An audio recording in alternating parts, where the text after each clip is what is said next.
Hello, cosmic beings out there. I'm Mana, a therapeutic astrologer and interviewer. I'm passionate about learning and sharing insights on how to live a better life.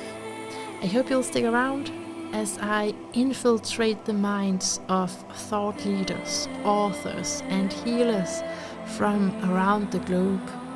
Wherever you find yourself right now, dear listener, I want you to remember that you have a place to call whole. Now, please enjoy this Welcome episode. to this episode where we're going to tap in together with Davis K. Brimberg, who is a PhD psychologist, author of this book I have in my hands, Teachings from the Gatekeeper, a memoir and journey into parapsychology, in which it says, for example, this quote: psychic phenomena are natural variations of human behavior that have existed for thousands of years. They will persist for as long as humanity remains, regardless of anyone's denials, distortions, or protests. And by reading those words back to you, welcome, Davis. Thank you. Thank you so much for having me on your show today. It's I'm very, very happy to be here. And yeah, psychic phenomena. It is a fascinating, an infinitely fascinating subject. And what's amazing is that all of us have the potential to have psychic experiences. We have it on a different range. I'm somebody who has had hundreds of psychic experiences in my life, but even though it's a nice number, I mean, it's nothing compared to a professional psychic. I mean, they have thousands of these experiences. So I would describe myself as somebody who's a translator, right? Because I know what these things are like in my experience, and then I've studied it, but I'm not able to do it at a professional level. So I'm just a bit I would describe myself as more psychic than the average person, but significantly less than a professional. And psychic experiences they're fascinating. They're beautiful, wonderful ways that people connect with each other and people understand each other and they understand different experiences. Unfortunately, people often come from backgrounds where they come out fearing their own psychic abilities. For a lot of people, they get freaked out by their own psychic experiences. You know, they may come from a family where they think, well, that stuff is weird. Anybody who talks about that is weird. Anybody who does that is strange, and we all live in a society that tends to not be open to it. But really, these are just the ways that people are communicating.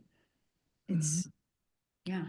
Yeah, I almost feel like by reading your book that you see it as this is the way of life, because Yes.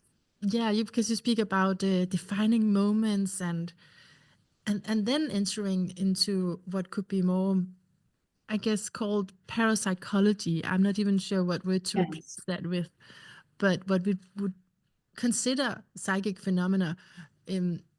But it kind of starts I mean, it's a big thing, but like with what we could call defining moments, like these huge turnarounds in our self perception. And so, in a way, for you, it seems like by reading this book, which I want to compliment you on, it's really, Thank you. yeah, Thank you so much. Thank it, you.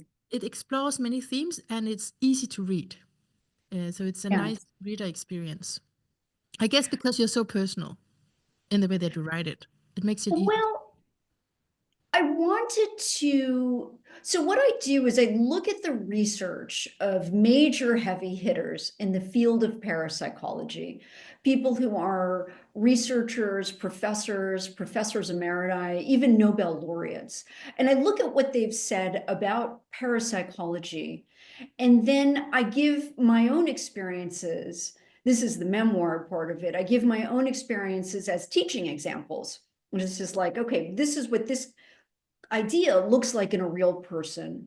And then this is what the research says, and it's written for the general reader. So I take all of that academic stuff and I basically present it in a very readable, reader-friendly way. Yeah. To me, it makes it more accessible and it makes it more fun. Yeah, absolutely. Yeah. Fun and personal. I think that are two great Leo words.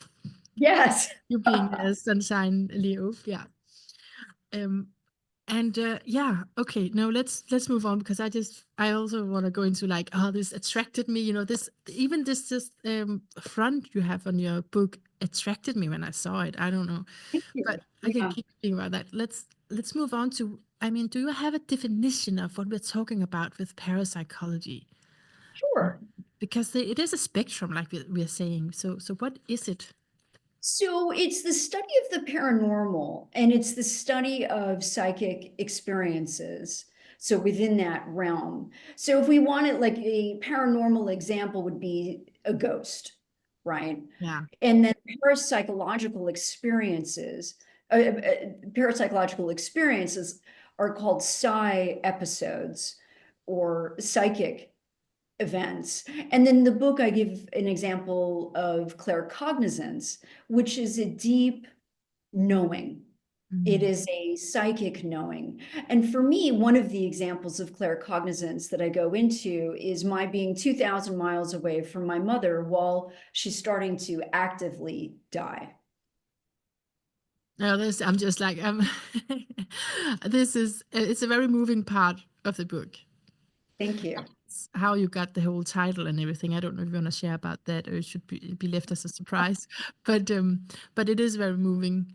And also I want to say that you asked me just before we started recording if I'm psychic, and I was like saying no, because I think because you started by saying that you're not a professional psychic. So I guess that's what I immediately associated with. But then when we think about it, well, astrology, okay, and dreams, okay. I mean, so it's Yes. a spectrum. So what you were talking about is your mother dying far away, Yes. and Yeah. you knew it. Oh, absolutely. Yes. Yes. I had all sorts of um not only did I have a psychic hit, clearly that this was happening and a deep awareness that this was happening, I started having all sorts of physical symptoms, horrific anxiety. I had also had a premonition. You know, I mean, this was not just claircognizance, but there's also a premonition happening too, where you have this vague foreboding sense. And a premonition is also a psi episode. So this is, you know, an example of a premonition in there. And it's people have a lot of these things. And we don't necessarily a lot of people don't necessarily recognize just how psychic they are. But I think if a lot of people really reflect on various times in their life, they would find that they too also had psychic moments. They may not have a couple of hundred like me or a few thousand like a professional, but there's somewhere in there. Precognitive dreams, for example, like you just mentioned, are very common. I mean, it's somewhere between 17 to 30 some odd percent of people are known to have at least one precognitive dream in their life. This is a lot of people. It's a Yeah. huge portion of the population, and a precognitive dream is absolutely a psychic experience. It's a very particular one. When you said that, I felt like asking you, how do you even measure that? But then I think of this is the whole premise for your book, right? That you are actually coming from an academic standpoint and Yes. wanting to qualify these experiences. So, what obstacles Yeah. did you meet? I mean, there must have been obstacles in terms of measuring this stuff. Absolutely. So I'm a psychologist. I'm also a former college professor. And when I came up with the idea of writing this book, which is of course a controversial subject, right? I mean, there are many people who poo-poo the idea of psychic phenomena in any capacity. So what I did is I decided that I was only going to include the highest level research. So in order for me to present anything in the book, it had to come out of a major university. It had to be done by professors with major backgrounds. It had to be done at that level, or else I did not include it in the book. There's only a couple of instances where that was the case, where I did include something that, but I separate that from the rest of the research and I present it that way. And the idea is that, you know, when you start to look at the research of professors emeriti, one of the people I go into is this, it was the chief of psychiatry at the University of Virginia, right? People like that. It's hard to think, well, okay, this person's totally out of it, right? I mean, their credentials are so stellar. Einstein had all sorts of views on these matters. So, I mean, it's a, and I do bring in other people who are not professors. For example, Abraham Lincoln, who I don't know that all of your listeners will know that he was an American president who was dearly loved, but Abraham Lincoln had a precognitive dream about his own assassination. He also had a ton of premonitions regarding what would be his assassination. So Abraham Lincoln is included in the book. Yeah, I had no idea that he had those precognitions. Yes. And only, I guess only a person close to him knew that and then wrote it down. Is that how it worked? Yes, he told his official biographer, Ward Hill Lamon, all of these things. And so his official biographer put them down at the time. And then that's how we have the historical record of Abraham Lincoln's precognitive dreams and his premonitions and things of that nature. Mm. Yeah, must have been scary. Yes, I can only imagine. Yes. Yeah. Okay, so I have there's a few quotes in your book. Yeah, can I maybe just read those? Sure, absolutely. Get them off my chest.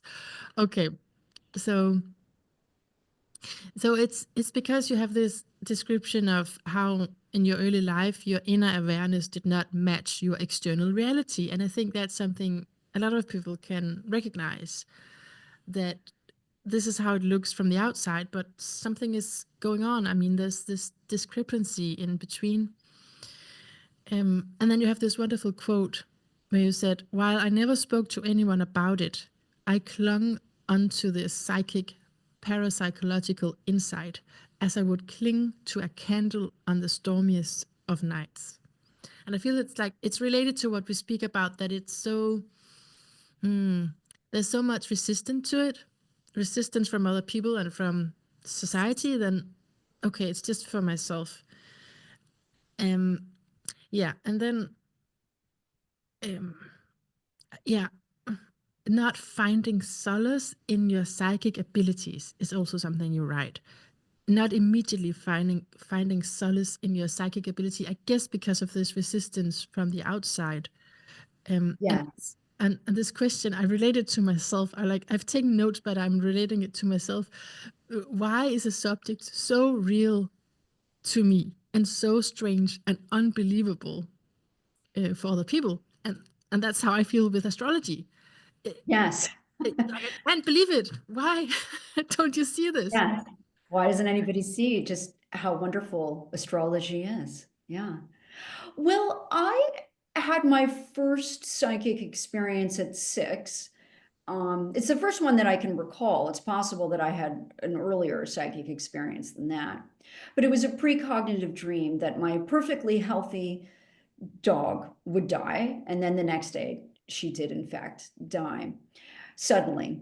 And so I've always been wired this way, but I grew up in a family that didn't believe in any of this. I grew up with 2 very loving parents who absolutely had no interest whatsoever in anything remotely spiritual. They didn't get it. They didn't respect it. They had no interest in it at all. And so very early on, I learned to just keep these feelings to myself, these thoughts and feelings to myself.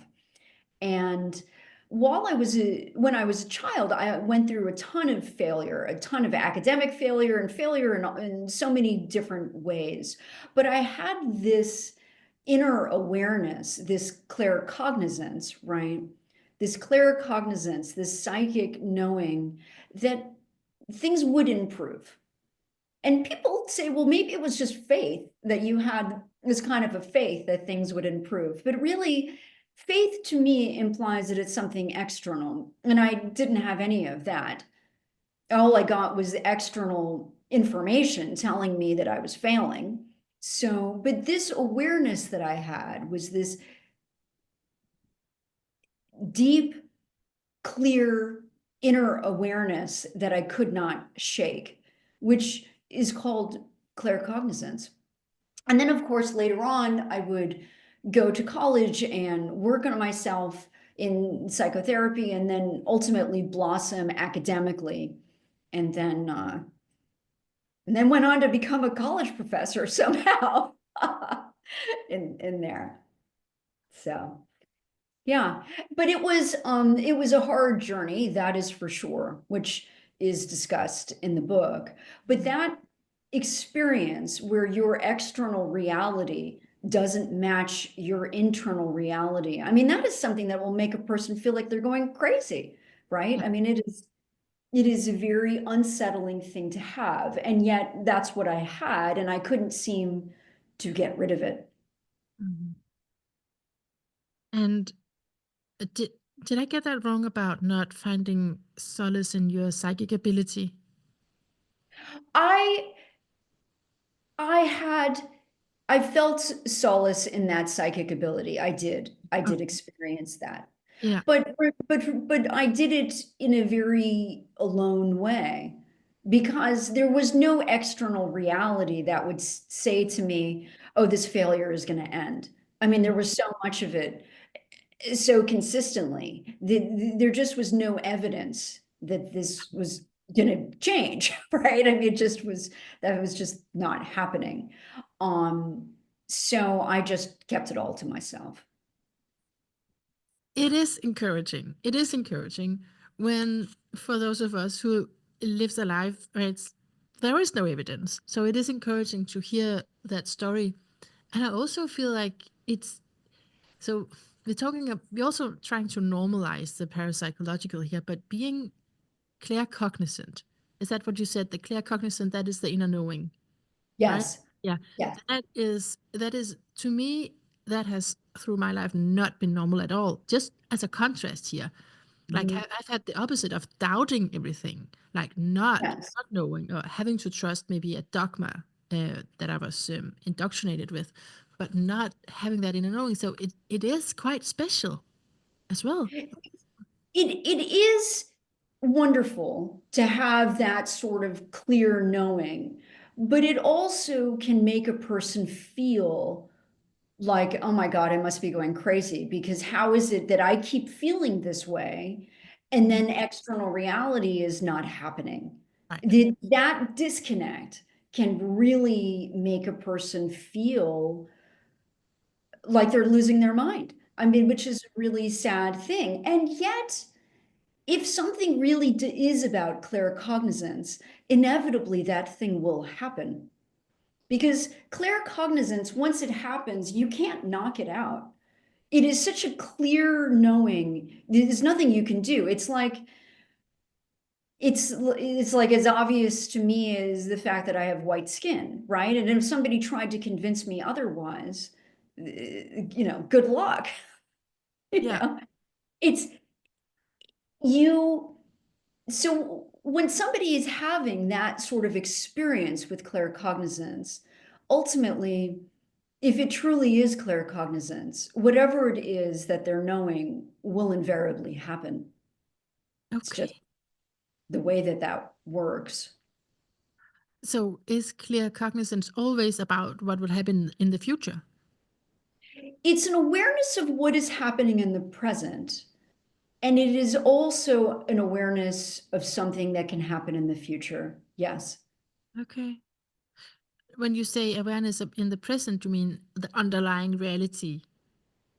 So for me, so when we look at my example, right, of claircognizance, the awareness was the way that I am feeling now, what's going on with me now with all of this failure is not permanent.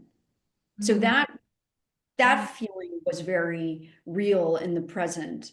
But then the idea that this is not permanent is what happened, of course, what changed in the future. Oh, yeah, good. Okay. Yeah, I think it is different from maybe what I would call for myself hope. Like, I hope things are gonna be different. This sounds different. Oh, This is different. yeah, This is a hope implies that it may or may not yeah, happen. Whereas claircognizance is, I know this is happening. And very often, claircognizance can happen about something that we don't want to happen, like knowing that my mother was actively dying when I was 2,000 miles away from her, right? I mean, that is something that nobody wants to know. And yet I absolutely knew that that was happening and went and saw her as a result. So it's claircognizance is a knowing definitively, but it is not always an easy subject. And a lot of the psychic skills that we have happen to help a person manage something emotionally difficult. So, like a precognitive dream, for example, Abraham Lincoln had this precognitive dream because there was some part of his mind psychically that was preparing him emotionally for what would become his reality. yeah. That's the only thing I can think of. Why would this happen? Is to be prepared at least. I maybe don't want the event to happen, but then at least I can make some peace with it. That's right. Precognitive dreams are all about a person psychically preparing themselves for something. And it may not always be negative, right? I mean, there are precognitive dreams about births, for example, right? Which is an inherently About happy births? births, Okay, yeah, about somebody being pregnant and things of this nature.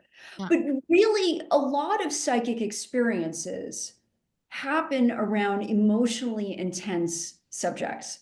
Mm. Okay, I have a question that's Yeah. not on my list. Okay. I just like asking you now if you do you have any messages or inner knowing around this era that we are entering into? So because I'm not a professional psychic, I have almost no psychic hits about anything that does not involve me or people who I am very close to.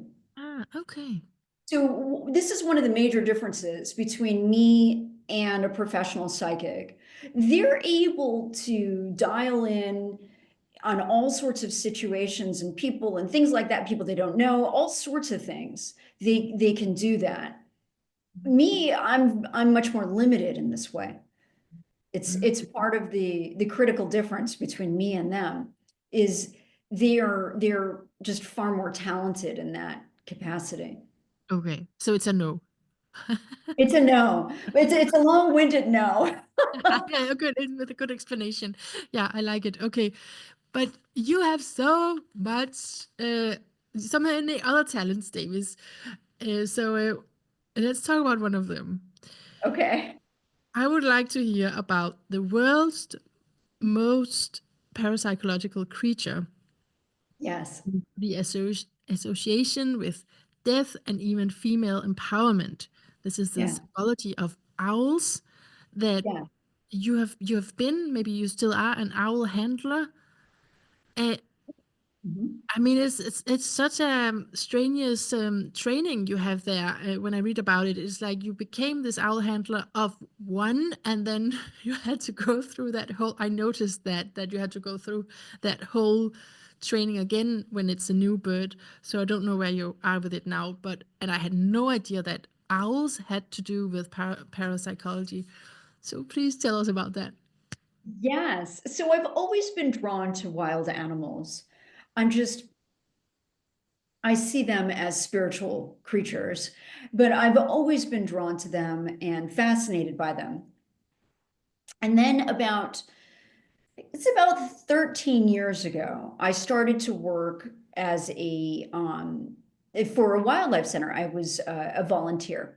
And I went there, and before that, I had been involved with wildlife charities, but I decided I wanted to have much more of an experience. So, of course, I wanted to be a handler, and they told me, no, you can't do that. The only thing they offered me was being a cleaner. And me and several other people, we became part of the cleaning crew, and we cleaned the cages of wild animals who were a part of the educational animals for this center.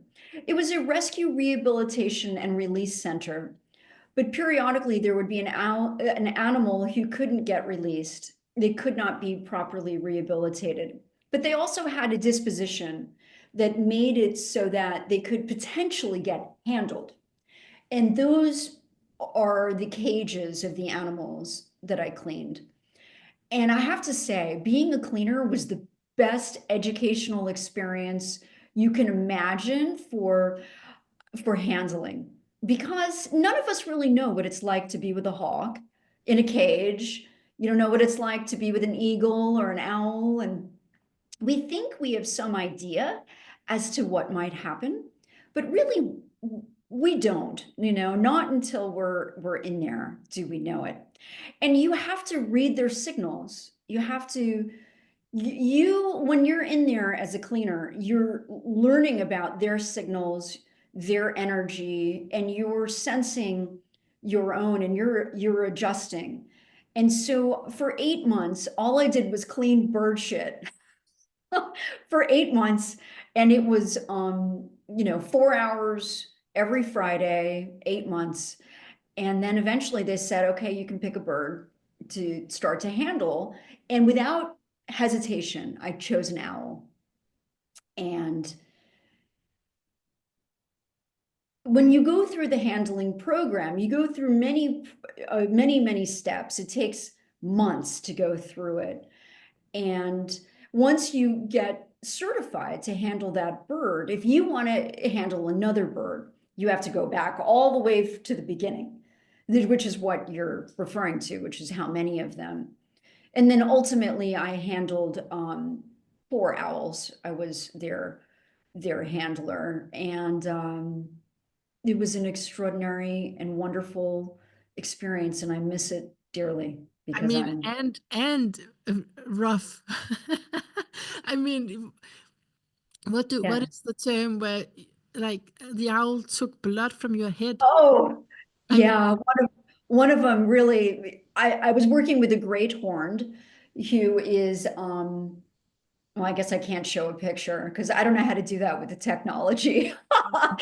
But she was a formidable beast, and we were training, and I guess she thought I was too slow on a certain part, and she just, she took a chunk of my scalp and went through I had a leather jacket, and she just in literally a millisecond she drew my blood. I mean, it was not this was a minor wound, but it's kind of shocking to be suddenly having your blood drawn by a wild animal. you don't say. Whoa, yeah. Okay, so what is the connection here? What is it about death and female empowerment and owls?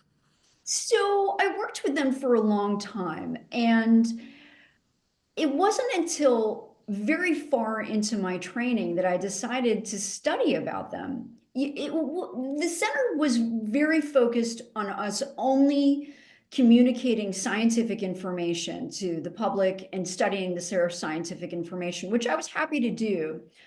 But I decided on my own to study more about them in terms of their symbolism. Wow. What I discovered was they have such a long and interesting history, starting of about, archaeologists have discovered that about 5,000 years ago, owls were used in they were found in the tombs in ancient Egypt. The ancient Egyptians had different views on owls. Sometimes they saw them as evil, and they saw them as harbingers of sickness. And then sometimes they saw them as protectors against evil. So they had different opinions about the owl, but the owl was hunted relentlessly by them, largely so that they could be mummified and put into the pharaoh's tombs. Then there's in ancient Greece, of course, Athena. Everybody knows about her. And the owl is her sacred bird. I'm actually wearing, one of the pieces I wear is it's a replica of an Athenian coin. And on the Athenian coin, you've got the owl on one side, and then the image of Athena would be on the other side. And archaeologists have found many, many thousands of these Athenian coins, and she was seen as an empowered woman, right? This is the symbol of war and wisdom. Then in ancient times, there's another woman who is seen as a powerful woman, but she's also now seen as sinister and scary. She is Lilith. She's the first wife of Adam, who refused to be submissive to him. And she fled the Garden of Eden as basically the first feminist. And Lilith is seen as a witch. She was believed to have psychic abilities. She was believed to be evil. Her name, Lilith, literally translates as screech owl. But sorry. What does screech mean? So a screech owl is a type of owl. Okay. So I handled 4 owls, 4 totally different species of owls, and one of which was a screech owl. So the name Lilith is translated from ancient Hebrew as screech owl. But her name, sorry? No, yeah, maybe you're gonna say it's just like, where is it a special kind of owl that has a special temperament or something? It is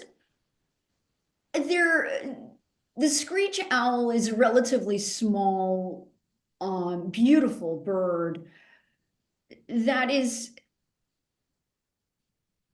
I mean, there's different variations within the United States of Eastern versus Western, but they're not, it's hard for me to see how the screech was necessarily particularly associated with Lilith's name. You know, why wasn't this great Maybe horned this- owl? I Maybe don't know. it sounded good, maybe. Yes. Well, but her name, in addition to being, you know, translating as screech owl, her name also refers to as night hag, she demon, she evil. Anyway, the scholars have referred to her as, quote, the original bitch goddess. Yeah. And essentially, this is a powerful woman in ancient times. Of course, this is a legendary woman who was considered a witch. And this is where the idea that owls are sinister, a lot of it really comes from Lilith and her story. But we don't exactly know, right, why it's associated to owls, why Lilith would be associated to owls. Why is that? Well, the empowerment, the aspect, the idea of her having psychic abilities. You know, Lilith was believed to have psychic abilities and to be a witch. And so do owls? Well, owls are, they're a symbol of Athena. They're also a symbol of Lilith. But the idea that the owl is so associated with intuition is largely linked to the fact that the owl hunts primarily in the dark. Ah, The owl is one of the world's greatest listeners. And so what they do is that they listen to mice and all sorts of voles and creatures that are scurrying beneath the soil. That's how good they are at being able to detect their prey under the earth. They also can hear prey animals scurrying underneath snow, and they can do this from many feet away. So the owls' connection with intuition is very linked to their ability to hear and hunt at night. And in terms of wisdom, the connection with the owl with wisdom, it seems to be linked to the fact that the owl takes in the prey animal body head first. So the prey animal goes in head first and is swallowed in one piece. And then the owl will regurgitate about 6 hours later the pellets, the fur, the bones, the teeth, whatever they can't digest, it right. gets expelled, which is a pretty amazing thing to witness. And I've witnessed them do it a couple of times. I've seen that. Whoa. Okay. Well, I just picked up my phone before because I got curious to see where you have Lilith in your chart. We have a symbol for it. Black Moon Lilith is the astrological symbol for the archetype you're explaining about. And it's, I feel the same when you talk about the legend. Well, it has different facets to it, but the essence of it that we speak about today is what was forbidden because it was so powerful, right? Yes. And so for you, that's a little bit interesting because it's in the third house of knowledge, and Mhm. it's in Capricorn of, you can say that is a symbol of worldly success and leadership. And I Yes. think that's just knowing your story, that just immediately made some sense to me because your story was about, well, not believing in, well, a part of you didn't believe it, another part of you, maybe your capital self, knew, but in the beginning you didn't believe it, and then and had all these academic failures you just shared about, and then Yes. you did it. So it's a part of us that's like a huge potential, but then some programming, subconscious programming, have made it like it's, you don't do that sort of thing. Hmm. Anyway, Hmm. I like Yeah. sharing that. Is that okay with you that I said that? How does it feel? Of course, absolutely. I mean, Lilith is, she's seen as a witch, of course, who uses all of these psychic abilities. And so this is where a lot of the ideas of psychic abilities as being bad or wrong come from. Is her is is her story, which has gotten passed down over, thousands of years. Mhm. The other thing too is the owl has been used is thought of as a symbol of the Akashic records. And the Akashic records is, you can think of it as a library of all of the world's spiritual information. And the owl is seen as a guide through the Akashic records. Nostradamus, for example, is believed to have accessed the Akashic records in order to do his readings. Mm. Wow, yeah. And I recently heard, I mean, there's so many ways to talk about the Akashic records. At one point, I literally thought, it's a library, but other people talk about it like the magnetic field, or like just Yes. the energy that's all around us. So, Yes. It's like a massive database mm, of the world's spiritual history. mm. And so the owl as a certain guide The for. owl is seen as a guide through the Akashic records. Mm, Yeah. um, The owl is so associated with witchcraft and sorcery and things of that nature, that even on a book about witches is just the image of an owl. At this time, owls weren't really so much seen in our culture. I mean, yes, Harry Potter had come out. Of course, I was like the one person on planet Earth who had never read Harry Potter. But today we see many more images of owls around than we did at the time when I started to work at this facility. I think it's really cool that you did that, like your own kind of esoteric training, if you will, training into the unseen by something very concrete and real and wild. What does it mean? I feel like asking you, what does it mean if someone is completely afraid of animals, especially wildlife animals? Me, for example. I mean, what does that mean? Well, animal phobias, I don't know how concerned you are. Some people are so concerned it's at a phobic level, right? I mean, for It example, is. dog. It is a phobic level, and just reading your book was like, how can you do that? Reading your book, like it scared me, and so I was happy to not see any pictures. There are no pictures. Um, Animals, it's a common phobia. It really is. And one of the ways, if you want to work on it, if it is important to you, would be to try to start slowly, Mm. to introduce yourself to dogs in stages. I don't know if you have a friend who has a particularly lovely and easy dog to interact with, but if you wanted to work on it, you could progressively start doing things that get you closer and closer to being with the dog. That would be Do a good start.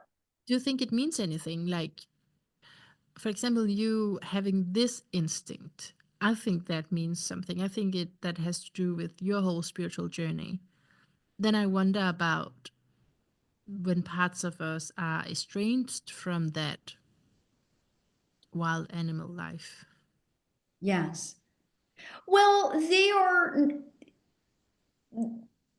in terms of what you're wondering might be coming up for you specifically with these concerns that you've had. No, just in general. I mean, your attraction to it fits so well into your spiritual journey and advancement in the parapsychological insights, right? Yes.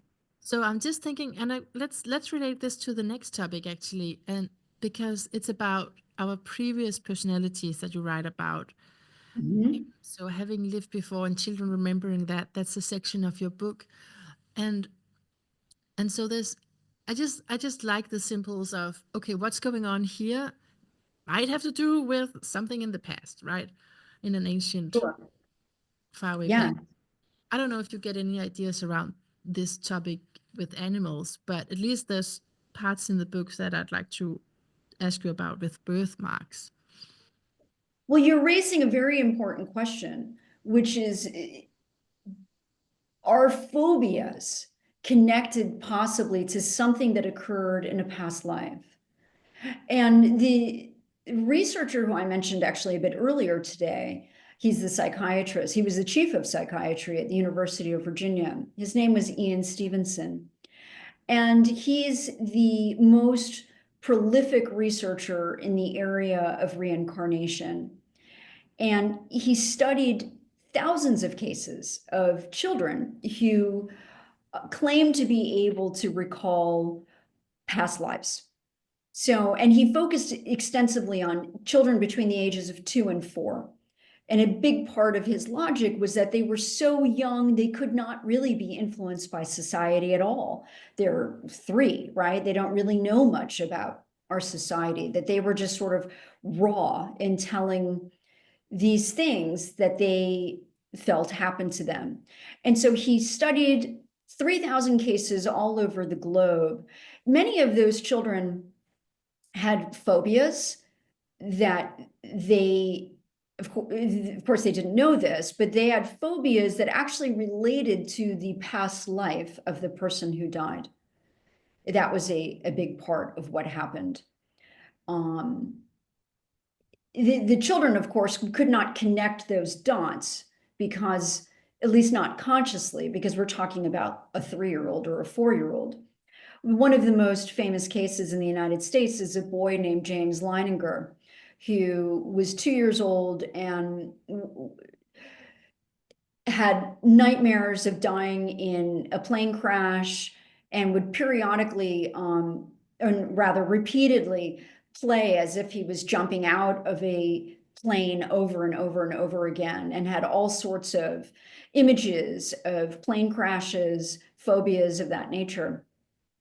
Anyway, he recalled the life of a pilot who died in World War II. And he knew a huge amount of information about this person who died, 40 some odd years before James Leininger was even born.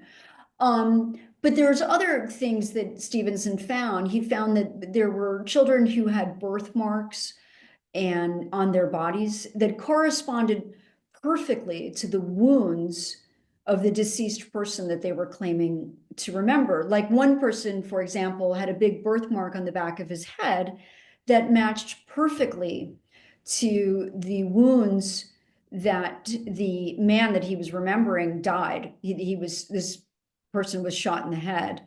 And so this little boy had the wound in the exact spot.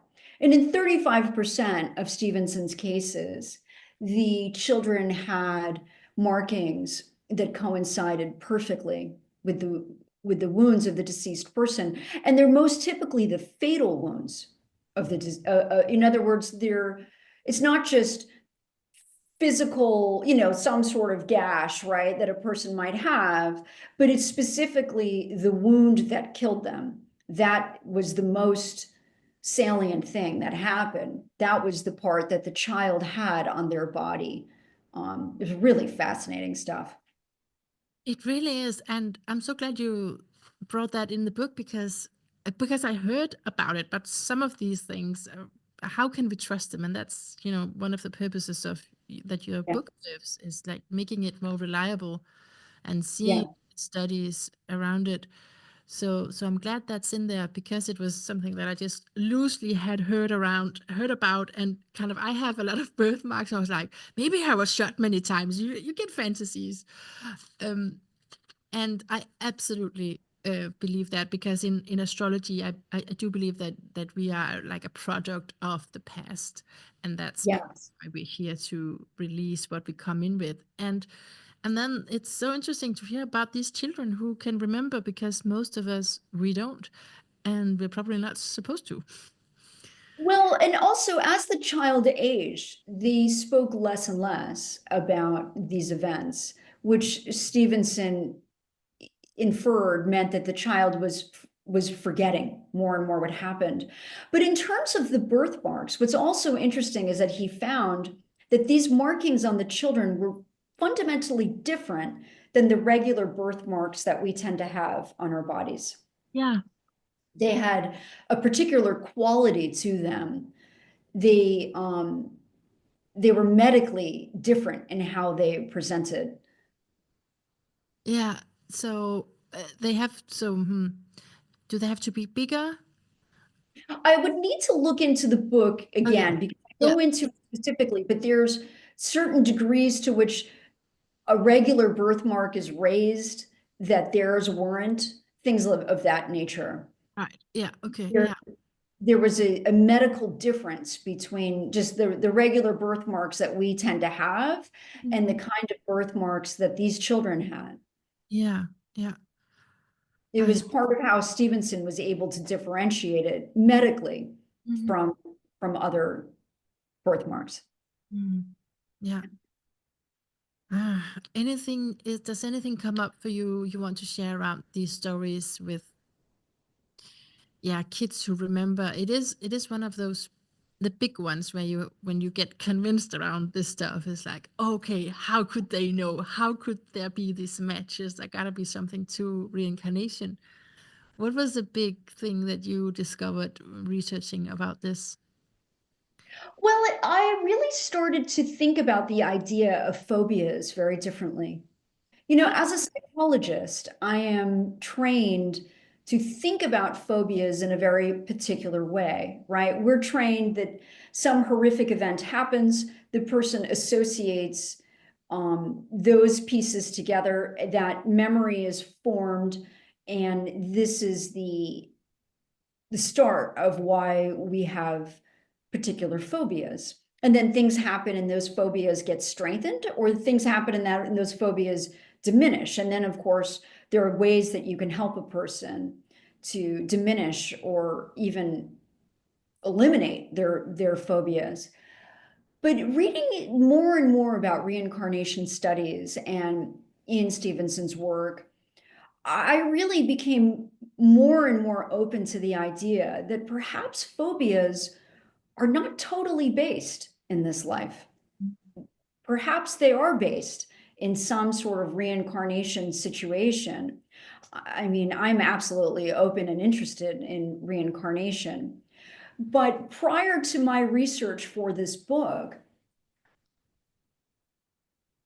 I don't know that I was that clear about the possibility that it may really stem from a previous life. Okay. Wow. So you made some discoveries. I mean, of course, you would make some discoveries writing this book, but that's kind of interesting that you had some, I don't know, resistance to it, or some program saying that's probably not it.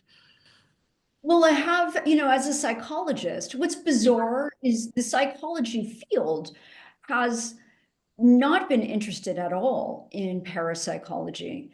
And I'm an anomaly as somebody who's been trained in a regular psychology background, who's this open and interested into parapsychology. It makes me a rare bird. So unfortunately, my field is very, very shut down to it Yeah. overall. I mean, it's, yeah, a rare bird. Haha, that's funny with the owl. You do write Exactly. about, yeah, you do write about yourself that you are a human in, what was it? No, an owl in a human form. Yes, I actually, one of the things I'm also wearing is a talon. It's a replica of a great horn's talon. You can see it here. Whoa. Those talons of theirs are actually bigger than this, but this is a replica of it. This is enough for me. I feel now I've been close enough to a wild. This is this must be enough. This will do the trick. Okay, but no, I was just gonna say before that it's not maybe that uncommon for you to be both interested in psychology and in the paranormal, having a Scorpio rising, right? So but of course you could have lived on, been incarnated, as I view it, on another level. So this is definitely a level where where you pick that up, and so it's one of those more spiritual incarnations for you. I just feel like seeing, reading your book and seeing how you were almost a psychologist, a counselor for people before you even took the degrees, right? Because people will just share with you their secrets and whatever fears they were holding. That is definitely such a Scorpio rising signature. And yeah, I know I had a few things about your astrology. I don't know. It's kind of just confirming what you already said, but it's because you also had this a period, this time in your life where you were a designer. Mhm. Yeah, so that could definitely be like a prior life thing, just in itself, that you had this, just how it weaved into your life. I think that could be a clue that it has to do with a previous personality, to put it like that. But also because it's on your um 12th house cusp, there could be this there could be this interest in fashion. um yeah, so I don't know. Does it make sense to kind of, sometimes astrology is just confirming what you already know, and I don't know how valuable it is right now. It's interesting to hear that from an astrology perspective, that Yeah. it makes sense. Yeah. There's so much in astrology that people are able to pick up and understand about other people. Yeah, And I guess what I'm feeling right now, Davis, is probably what we started with talking about. Like, oh yeah, this technical language is gonna make sense to some people, but it's kind of just words to other people. It's like, exactly, exactly. These are, there are the terms, and in my book I go through those terms and I give a glossary at the end, but they're terms that explain these kinds of fascinating experiences that millions of people have had. And some people, they have the experience and they sort of discount it. And other people, they have the experience and they lean into it. And they're like, okay, that's really interesting. What's going on there? I mean, these are natural ways that people have been thinking about others and connecting with people. And mm, this is just another part of life. mm, It's another variation of how we function psychologically. yeah, yeah, and recognizing that, and like you said, being curious about it, that is to me a sign that then you are at another level, then you're incarnated on another level than the ones who don't care and who just accept whatever program, just accept the limitations that we received. It's an openness, right? I mean, I can think of somebody who described a situation where they said to me that they felt like their deceased mother was in their room with them. And this person doesn't believe in anything spiritual whatsoever. What he described is something that's called clairsentience. Ah, But he immediately followed it up by saying, I think it was just my wish. mm, yeah, So he describes the experience and then he discounts the experience by saying, well, it was just my wish. I had just wanted to see her. I wanted to feel her presence. So I made it happen. yeah, And to me, that's really very sad, right? That he was not able to just feel her presence and be open to at least the possibility that maybe she was there spiritually. But he did not see it that way. exactly. Yeah, that's a common notion. That's a common thing you would hear, like, oh, maybe people making a little bit joke of it, and yeah. So yeah, but thank you so much for writing this book and contributing to what I could see maybe as us entering into a new era where this sort of thing is getting more into academia, is getting more credit, and is so that we don't just make a joke about it, but that we actually can dive into it and heal from it. Yeah. Well, Uh, thank you. Thank you so much for having me on your show.